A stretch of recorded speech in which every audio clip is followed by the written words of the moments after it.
Hi everyone.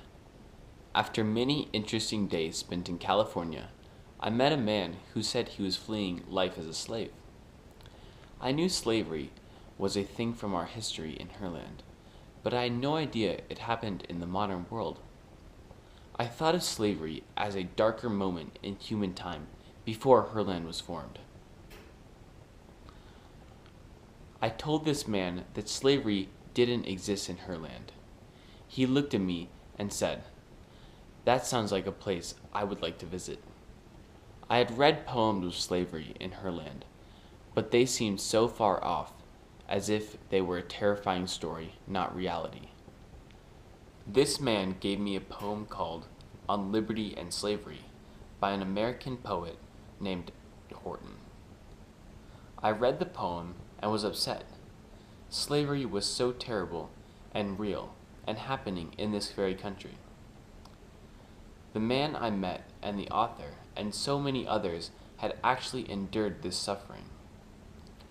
When I began to read this poem, the first line to jump out at me was, "To wear this slavish chain." One does not chain a human in Herland. We do not even chain our animals. While we are all free in Herland, I was mortified that, in America, one human can chain another human up as their property. How can one deprive a human of created bliss? This horrific thing seems worse than death. I began to have a whole new picture of this hellish place they call America. Surely the rest of the world can't be like this, can it? I dearly hope not. Some parts of the poem were incredibly confusing. How can one person be afraid of another in this day and age? In Herland, we are taught to love everyone. The poem mentions Africa.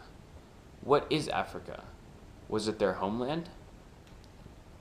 The image of humans taking other humans from their birthplaces to work them was almost too much to handle.